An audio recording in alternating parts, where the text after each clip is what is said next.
Selamat malam, selamat beristirahat, dan juga selamat memasuki malam-malam panjang dari bulan Ramadan, dari bulan puasa, dari Condro Pawoso kalau orang zaman dulu menyebutnya. Dan juga selamat menikmati heningnya bintang-bintang di malam hari, apalagi di awal-awal bulan seperti ini, di awal-awal syahrul Ramadan ini,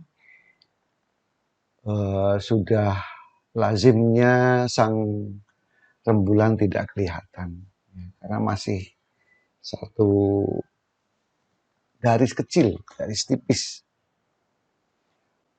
Tetapi di awal-awal bulan seperti ini, apalagi bulan Ramadan, ya, seperti di dalam syair-syair itu dikatakan bahwa memang syahrul Ramadan itu adalah syahrul siyami, ya, jadi bulannya orang berpuasa. Siam itu juga dalam bahasa Jawa juga, kalau orang dulu ditanya, sedang apa Pak? Atau Bapak puasa atau tidak? Maka orang-orang dulu juga menjawabnya sebagai siam. Nggih, kula siam gitu. Jadi memang kosakata-kosakata yang dulunya secara historisitas gitu kemudian disandarkan kepada Timur Tengah, terutama Arab Saudi, ya. Kalau dulu juga Hejaz namanya. Maka kemudian banyak sekali yang saling menyatu, saling jumbuh gitu dengan bahasa-bahasa lokal di seluruh dunia. Bahasa-bahasa lokal di seluruh negeri-negeri, termasuk bahasa-bahasa lokal yang ada di Indonesia, khususnya yang ada di dalam kebudayaan Jawa.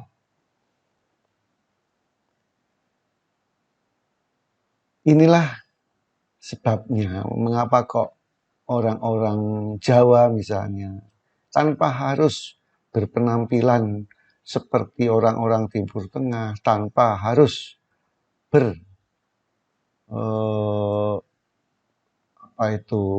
chemistry badannya, chemistry geraknya, gesturnya itu juga tidak harus menjadikan Islam di Timur Tengah maupun di Hijaz sebagai model satu-satunya. Dan di Condro Ramadan ini atau Condro Siyami ini, atau juga bisa disebut sebagai Condro Pawoso ini, bagi kalangan ulama-ulama tua di tanah Jawa ataupun di seluruh Nusantara, itu ada 3 bagian. Dalam 30 hari ini atau 29 hari ini dibagi 3 bagian. Ya. Artinya 10 bagian yang pertama, 10 bagian yang kedua, dan 10 bagian yang ketiga. Di Condro puasa ini, Condro Ramadan ini, dalam catatan-catatan orang Jawa di masa lalu, 10 hari pertama atau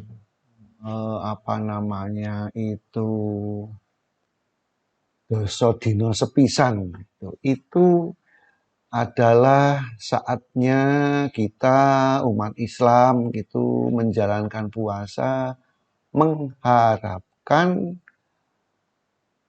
turunnya rahmatullah. Sebagaimana salam kita itu assalamualaikum warahmatullahi wabarakatuh. Jadi mengharapkan turunnya rahmat Allah. Selama 10 hari pertama di bulan puasa ini, maka kita berharap nanti selama 10 hari ini bertebaran rahmat Allah yang diberikan kepada kita. Sebagaimana niatan kita tadinya kan gitu, menyelenggarakan atau melaksanakan atau memasuki Condro Ramlan atau Condro Pawoso ini. Sebelumnya kalau di Jawa ada semacam merayakan, ada yang menyambutnya dengan padusan menyambut Ramadan, ada yang menyebutnya sebagai siraman menyambut Ramadan. Jadi dengan cara kungkum ataupun mandi di sendang belik di air terjun ataupun juga di pancuran-pancuran keramat dekat makam-makam para wali, pancuran-pancuran keramat dekat masjid-masjid tua di Jawa, ataupun dengan misalnya masuk ke dalam ciblon atau ciblon itu mainan air di pinggir lautan yang mensucikan. Kemudian baru memasuki 10 hari yang pertama. 10 hari yang pertama ini juga biasanya yang paling bagi adik-adik itu yang memang sedang berlatih puasa itu biasanya terasa sangat berat, terasa sangat-sangat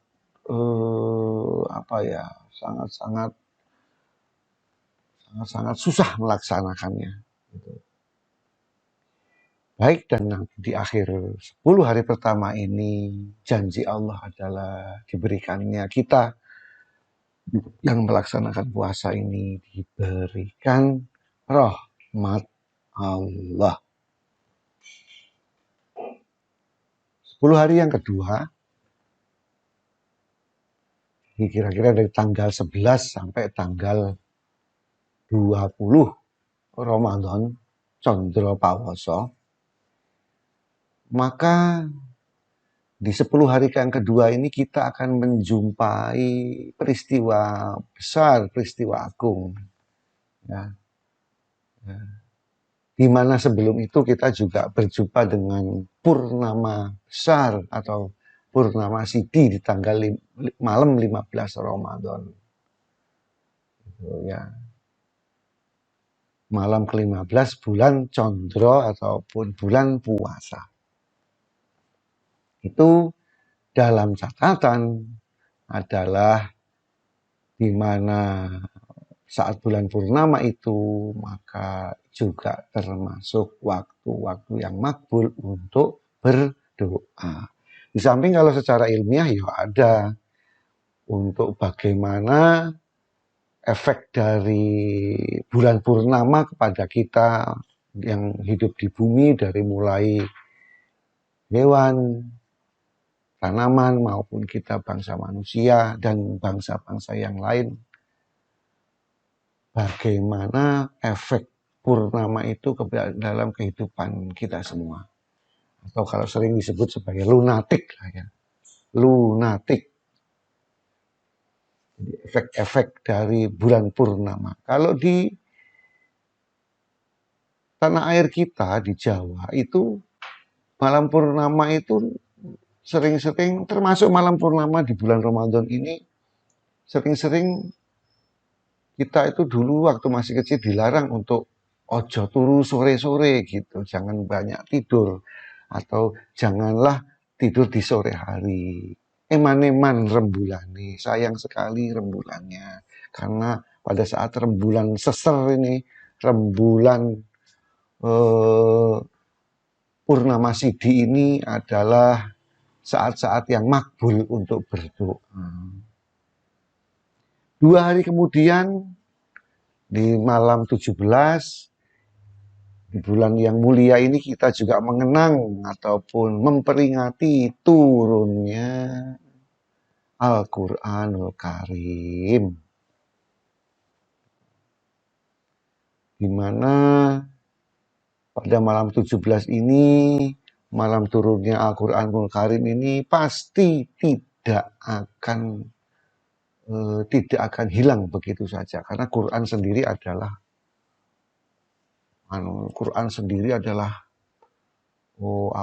suatu kitab suci yang maha besar ya, lebih mulia dari kitab-kitab suci yang lain tanpa harus merendahkan yang lain. Nuzulul Quran ini kemudian kita juga diajari oleh Kanjeng Nabi untuk berdoa, berterima kasih, bersyukur pada Allah telah diberikan Al-Quranul Karim. Karena apa? Al-Quranul Karim itu loh. Al-Quranul Karim itu kalau bahasa Jawanya itu Kintoko Agung, itu adalah kitab yang besar. Kintoko Agung Sastro Jendro Hayuningrat Pangruating Diyu. Sastro Jendro adalah sastra-sastra ataupun ungkapan-ungkapan nasihat-nasihat agung.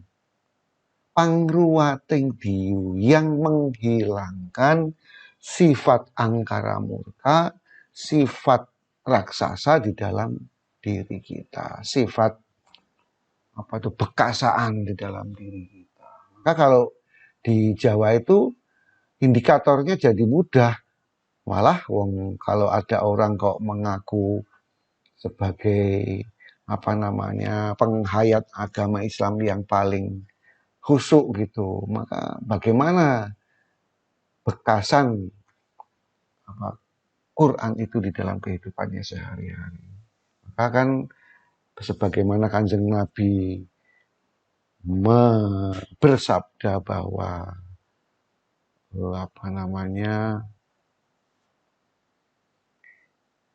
innama bu'itsu liutamima makarimal akhlak. Jadi hampir keseluruhan kehadiran Nabi di dunia ini adalah untuk menyempurnakan akhlak.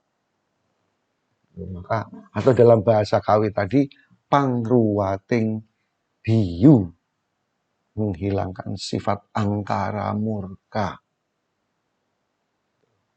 Itu adalah Sastra Jendro atau Kintoko Agung. Turunnya Al-Quran, Nuzulul Quran. Dan itu di malam 17. Di malam 17 ini, kalau bagi kita orang Jawa, bagi kita orang Nusantara, angka 17 itu angka keramat loh. Dari mulai kemerdekaan, kemudian kalau banyak juga bahwa kalau 17 itu kalau kita baca adalah pitulungan ada dasar kawelasan, pertolongan yang kita terima dikarenakan belas kasihan Allah yang diberikan kepada kita. Jadi memang istimewa bulan Ramadan ini ya. Dan di tengah-tengah 10 hari yang di tengah ini, 10 hari kedua ini, peristiwa besarnya ada dua ya. Tadi sudah saya sebutkan. Yang pertama adalah nisfu Ramadan, pertengahan bulan Ramadan, dan yang kedua adalah tadi nuzulul Quran. Nuzulul Quran. Kemudian waktu berjalan lagi, maka masuklah kita kaum muslimin yang ada di tanah Jawa, yang ada di Nusantara. Kemudian kita memperingati masuk ke malam 10 hari yang terakhir. 10 hari yang terakhir ini seperti kita ketahui adalah malam-malam yang penuh dengan ampunan, yaitu malam iktikaf. Di 10 hari terakhir ini, di malam-malam ganjilnya, malam 21, malam 23, malam 25, malam 27, itu kemudian tempat kita iktikaf ya, tempat kita betul-betul tidak keluar dari masjid. Untuk apa? Yaitu tidak lain agar kita diberi Lailatul Qadar. Lailatul Qadar. Sehingga di 10 hari yang ketiga ini lebih banyak lagi yang kita peringati, ya. Jadi hampir 5 malam, yaitu malam ganjil gitu, kita sesuwun ing ngarsanipun Allah, memohon kehadirat Allah. Kiranya Allah berkenan memberikan kita apa? Maghfirah. Jadi 10 hari pertama itu rahmatullah, 10 hari kedua adalah apa? Barokatullah, dan 10 hari ketiga adalah maghfirah gitu.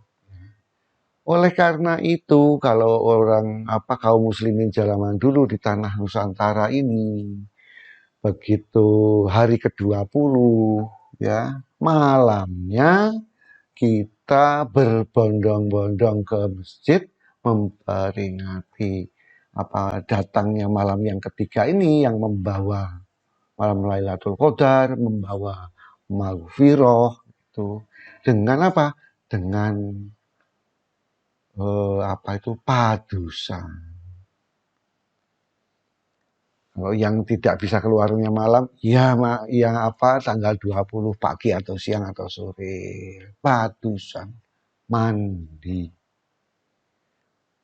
Saking khusyuknya kita, maka mandinya ini adalah dengan mandi tidak hanya di kamar mandi di rumah, tapi kita mencari tempat-tempat yang indah, tempat-tempat yang terbuka, tempat-tempat yang menyegarkan kalbu, sehingga kita berdoa kehadirat Allah itu menjadi doa-doa yang makbul, doa-doa yang hampir pasti diterima oleh Allah.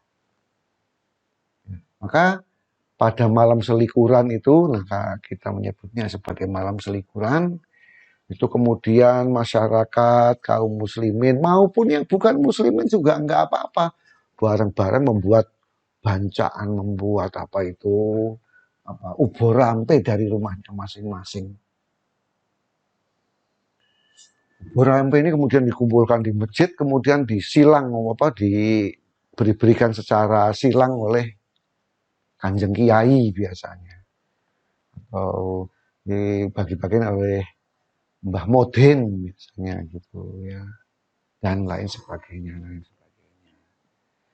Hingga sampailah kita pada penghujung Syahrul Ramadan, ya, yaitu dengan malam yang terakhir itu dengan takbiran, ya, dengan takbiran, yaitu banyak-banyak membaca Allahu Akbar walillahil hamd di malam terakhir itu, dan besok sudah tidak berpuasa.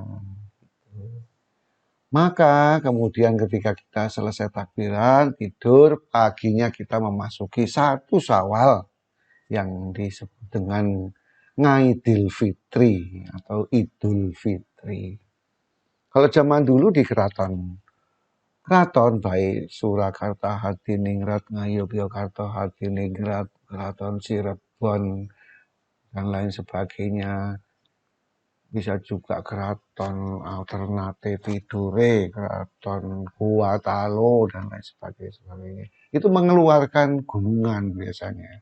Tetapi kalau di bulan atau di bulan Syawal itu, gerbeknya tidak disebut Grebek Agung, karena Grebek Agung itu khusus untuk gerbekan di bulan Maulid, khusus untuk gerbekan menyambut mengenang kelahiran Kanjeng Nabi Muhammad Sallallahu Alaihi Wasallam. Sedangkan ini kita gunungannya, berkahannya, barokahannya, itu berkatannya itu untuk menyambut bulan Syawal dan mungkasi puasa, mengakhiri bulan puasa.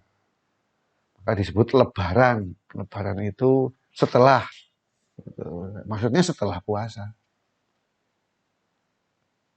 Itu bapak-bapak, ibu-ibu. Oleh karena itu bisa dibayangkan selama bulan Ramadan ini, kemudian kegiatan-kegiatan jadi sangat padat, ya, jadi sangat padat. setiap malamnya saja sudah ada taraweh, ya, sudah ada salat taraweh dan lain sebagainya, Walhasil di bulan Syawal, di 1 Syawal kita melaksanakan salat Idul Fitri, ya. Dan kita berharap kita dikembalikan Allah dalam hati yang fitri juga, hati yang fitrah juga, yaitu hati yang jernih, sejernih-jernihnya, dan juga hati yang bekti kepada Allah dan Kanjeng Nabi sebakti-baktinya. Ya, karena itu kemudian gunungannya setelah sholat Idul Fitri, gunungannya keluar, tapi itu disebut gunungan Sawal atau gunungan Idul Fitri atau gunungan Lebaran. Nah, rangkaian masuknya padusan ke bulan puasa 10 pertama, 10 kedua, 10 ketiga, kemudian takbiran dan juga masuk ke tanggal 1 Syawal ini adalah merupakan satu rangkaian besar, siklus kecil di bulan Ramadan. Bulan Ramadan ini bulan kelima, bulan ke-9, ya, maaf, bulan ke-9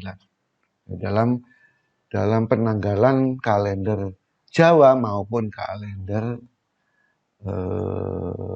Hijriah. Dan kalau kita ikuti informasi dari kitab suci, misalnya Al-Quranul Karim, kita juga diinformasikan oleh Al-Quran bahwa sesungguhnya memang angka 9 itu adalah angka yang sangat misterius, ya. Angka yang sangat misterius. Begitu para pemirsa sekalian dan juga para para kiai-kiai, ya, apabila ada yang saya sampaikan itu ternyata kirang permono, kurang tepat, kurang jelas, saya memohon maaf yang sebesar-besarnya kepada panjenengan semua. Dan juga saya mohon maghfirah kehadirat Allah dan Kanjeng Nabi. Semoga bermanfaat. Billahi taufik wal hidayah. Wassalamualaikum warahmatullahi wabarakatuh.